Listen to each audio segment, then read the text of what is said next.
भारत के राजनीतिक इतिहास को देखें तो कुछ ही ऐसे नेता हुए हैं जिन्होंने देश पर इतनी गहरी और कह सकते हैं अमिट छाप छोड़ी हो जितनी नरेंद्र मोदी ने।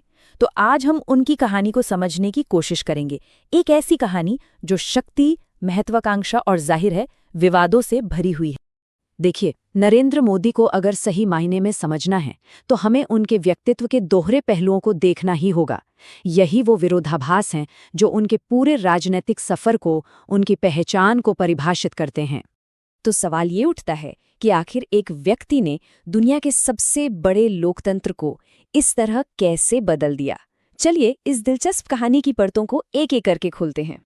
और यहीं पर सबसे बड़ा विरोधाभास सामने आता है। एक तरफ वो कांग्रेस पार्टी के बाहर भारत के सबसे लंबे समय तक प्रधानमंत्री रहने वाले नेता हैं, जो उनकी जबरदस्त राजनीतिक पकड़ को दिखाता है। तो फिर दूसरी तरफ उन्हें आज के भारत के सबसे विवादास्पद और विभाजनकारी नेताओं में से एक क्यों माना जाता है? तो ये सफर शुरू कहाँ से हुआ? चलिए उनके शुरुआती दिनों पर एक नजर डालते हैं और ये समझने की कोशिश करते हैं कि कैसे वो एक स्वयं सेवक से राजनीति की सीढ़ियां चढ़ते हुए एक बड़ी राजनीतिक शक्ति बन गए। ये जो टाइमलाइन है ये उनके सफर की तेज रफ्तार को दिखाती है। सोचिए, 1971 में आरएसएस के एक युवा कार्यकर्ता और 2001 आते आते वो गुजरात जैसे बड़े राज्य के मुख्यमंत्री बन जाते हैं। मतलब हर कदम एक सोची समझी रणनीति का हिस्सा था। सिर्फ 3 दशकों में उन्होंने खुद को राष्ट्रीय राजनीति के बिल्कुल केंद्र में लाकर खड़ा कर दिया। मुख्यमंत्री के तौर पर उनका गुजरात का कार्यकाल एक ऐसा मोड़ था जिसने उनकी छवि के 2 बिल्कुल अलग-अलग पहलू दुनिया के सामने रखे। एक तरफ विकास था तो दूसरी तरफ गहरे विवाद।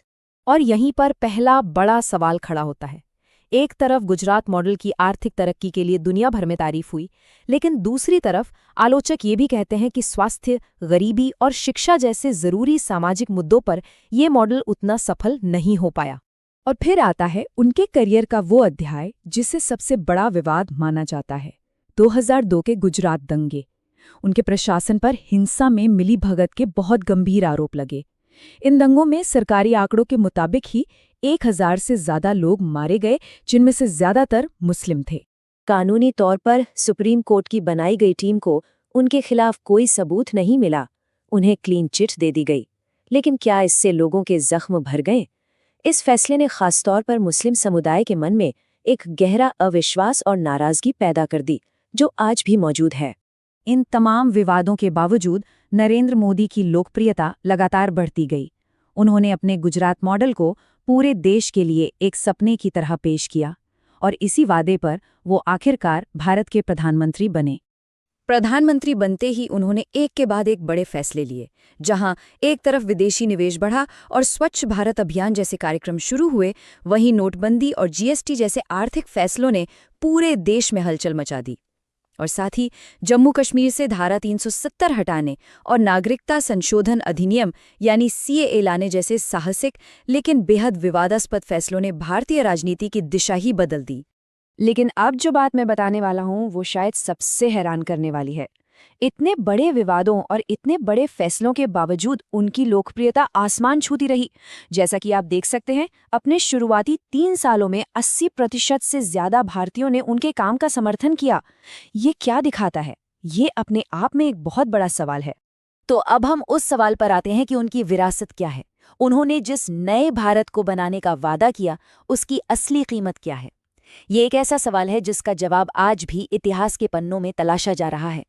तो आखिर में बहस इसी एक सवाल पर आके टिक जाती है, क्या उनकी विरासत एक ज्यादा मजबूत, ज्यादा आत्मविश्वासी राष्ट्र की है, या फिर एक ऐसे राष्ट्र की जहां लोकतांत्रिक संस्थाएं पहले से कमजोर हुई हैं?